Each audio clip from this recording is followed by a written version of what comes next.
మావయ్య నన్ను క్షమించండి అంటూ అల్లు అర్జున్ కామెంట్స్. పవన్ కళ్యాణ్ కి సంబంధించిన రచ్చ రోజు రోజుకి పెరుగుతుండటంతో అల్లు అర్జున్ కి మరి తన తండ్రి అల్లు అరవింద్ గట్టిగానే వార్నింగ్ ఇచ్చారట. దీంతో ఇక చేసేది లేక వీటికి పులి స్టాప్ పెట్టాలని నిర్ణయించుకున్నారు మన అల్లు అర్జున్. సో అల్లు అర్జున్ ఎట్టకేలకు పవన్ కళ్యాణ్ కి సంబంధించిన ఈ విషయంలో క్షమాపణ చెప్పినట్టుగా అయితే తెలుస్తోంది. సో అన్ని అనుకున్నట్టుగా అయితే ఏవి జరగడం లేదని, ఏదో చెప్తే ఇంకేదో జరుగుతోంది. మరి నిజంగానే మిమ్మల్ని కించపరచడమో అవమానపరచడమో నా ఉద్దేశం కాదు. సోషల్ మీడియాలో 1కి 10గా జరుగుతోంది. నేను చెప్పేదంతా కూడా ఎవరు మనల్ని కాదనుకున్నా వాళ్ళకి దగ్గరగా ఉంటాం. దానివల్ల ఎలాంటి పరిస్థితులు వచ్చినా ఫేస్ చేయాలనే ఉద్దేశంతో చెప్పాను కానీ మిమ్మల్ని అవమానించాలని మాత్రం కాదని. సో నిజంగా మెగాస్టార్ చిరంజీవి గారు మరి మీరందరూ లేకపోతే మేమంతా ఎక్కడ అంటూ అల్లు అర్జున్ చెప్పినట్టుగా అయితే తెలుస్తుంది. సో చిలికి చిలికి గాలివానలాగా అవుతోంది.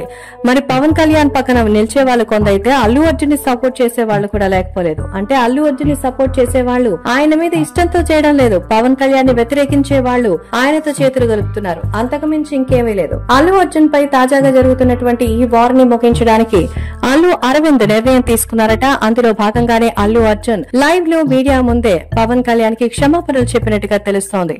భవిష్యత్తులో ఎవరైనా సరే మెగా ఫ్యామిలీ గురించి ఎవరన్నా ఖండించేది నేనే అని, అలాంటిది నేనే వాళ్ళని తక్కువ చేస్తానని ఎలా అనుకుంటారని, ఇదంతా కూడా ఒక వ్యతిరేక ప్రచారం వల్ల బలపడిన వార్త. కానీ నాకు మెగా కుటుంబం అంటే ఎప్పటికీ అభిమానమే అంటూ చెప్తున్నారు అల్లు అర్జున్.